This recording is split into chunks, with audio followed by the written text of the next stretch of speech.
He's the Caped Crusader, the Dark Knight, the world's greatest detective. However, Batman is not always the hero we deserve, but he's always the one we need. Well, I mean, speaking for Gotham, of course. Anyways, that place is always a dystopia. While Batman doesn't kill people, he has certainly contemplated that many times over in his decades of crime fighting. The Dark Knight often restrains himself from committing such a mistake.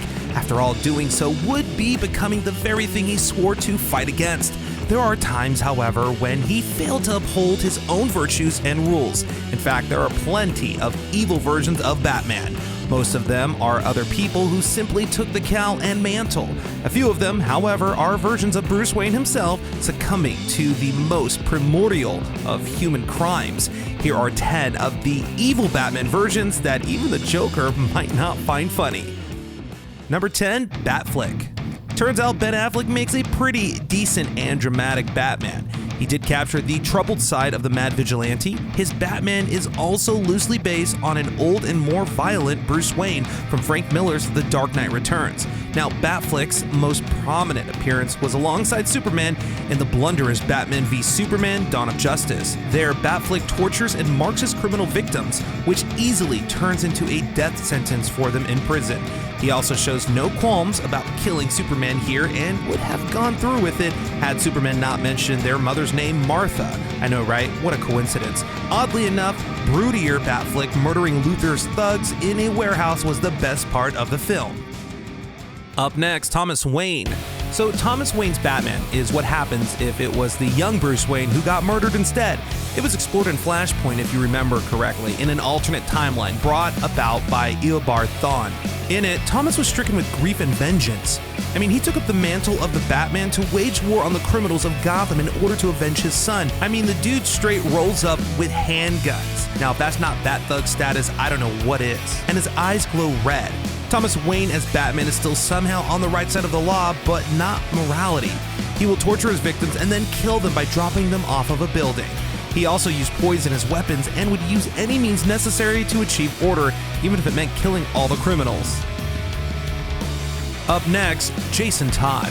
Okay, so one of the many Robins of the Bat family, Jason Todd, however, was more memorable since he was one of the few Robins to die. It was the Joker who was responsible for killing him, and for some reason, probably popular demand, he was brought back to life, either with Lazarus Pits or reality manipulation. He was never the same, of course, and decided to take up the name Red Hood, the first criminal identity of the Joker. Like many Robins, Todd scrambled for the Batman title along with Dick Grayson. Todd's version of the Bat was something Bruce would have abhorred. His Batman was all covered up with a metal plate for a mouthpiece. Todd also loved to torture criminals by shooting them in the knees during interrogation. Grayson eventually won the right to be Batman, thankfully, and stopped Todd's rampage soon after. Up next, Azrael as Bats. Now, Azrael was one of the coolest, crazy masked vigilantes in the DC comic books, and somehow Batman trusts him. It seems being controlled by a 500-year-old fanatical religious sect has its benefits for a godforsaken place like Gotham. Hence, when Batman was recuperating after being broken into by Bane, it was Azrael who filled in for him. At first, it was a success, as Bats defeated Bane, which made him more accepted as Batman. Eventually, it all went downhill. Azrael did not share the same restraint that Bruce Wayne did. As a result, he didn't even try to save some of the criminals he caught and tortured them more harshly than the real Batman ever could. Moreover, he constantly had voices in his head, and that's not a good sign, regarding his religious sect's beliefs, meaning he was unstable. When Bruce was finally ready to reclaim the cape, Azrael refused and even fought Wayne for the title. Thankfully, the real Batman won and Azrael was left to wander Gotham in shame. Coming up next on the list, my personal favorite, Damian Wayne. All right, another Robin, Damian Wayne nonetheless. Arguably, Damian is the Robin with the most issues. He also garners the most hate among the Bat family members. He's Bruce Wayne's illegitimate son, Talia al Ghul. So you can imagine how the kid turned out. After Dick Grayson's Batman was killed, it was Damian who decided to take up the mantle. The results were an insult to his father's legacy. Now, Damian's Batman killed the Joker by tearing his guts open. Yeah, that's a little extreme.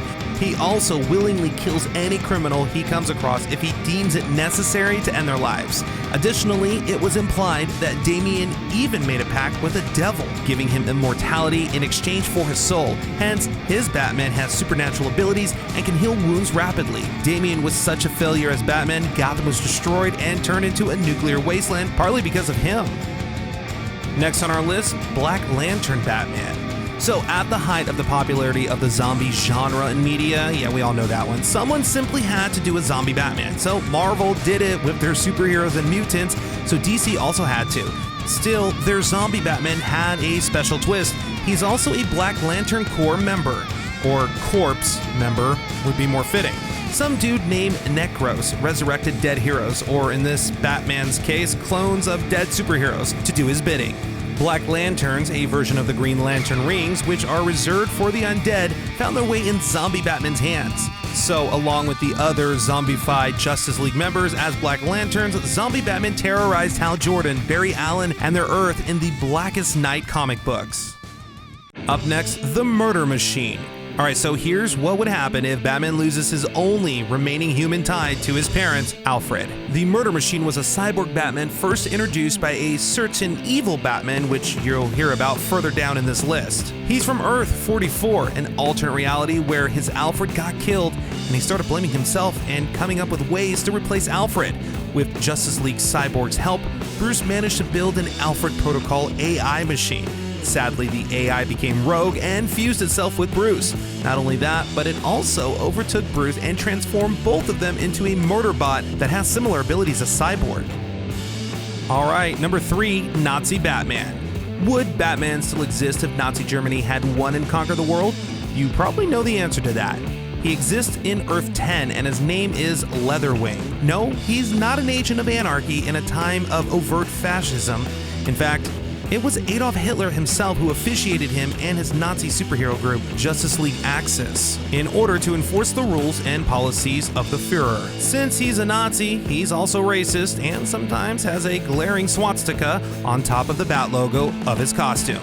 There's really nothing special or good about Leatherwing apart from his being on the absolute wrong side of history. Oh, his enemies are also the Monitors, an alien race tasked with safeguarding the multiverse. At number 2 on our list, Owlman.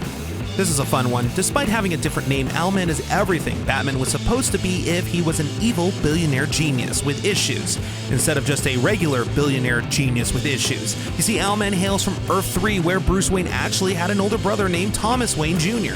Thomas believed that his parents were managing the family wealth poorly, so he had Alfred kill them. Meanwhile, his younger brother, Bruce, tried to stop him, so Thomas killed him too. Lovely, right? Young Thomas Jr. inherited the riches and assumed the identity of Owlman to blackmail, intimidate, and destroy anyone in Gotham who opposed him. Thomas Jr. also sought someone to fill in the brother gap left by Bruce, so he killed Dick Grayson's entire family and adopted him as his sidekick. Soon after, Owlman and the evil alternate reality counterpart of the Justice League, the Crime Syndicate, managed to dominate the world. Owlman and his crime syndicate eventually set their sights on Prime Earth/Earth Zero, where he faced off with Batman. And at number 1, the Batman Who Laughs.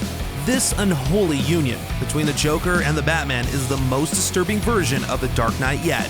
The Batman Who Laughs from the comic book of the same name reimagines Earth 22's Bruce Wayne. In all respects, he was the same as the Batman from Prime Earth, except for the fact that he decided to kill the Joker.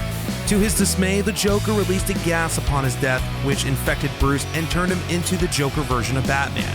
The Batman Who Laughs has actually achieved what even some of the godliest beings in the universe couldn't do: annihilate Earth. He first set out to do this by murdering the Bat family in cold blood.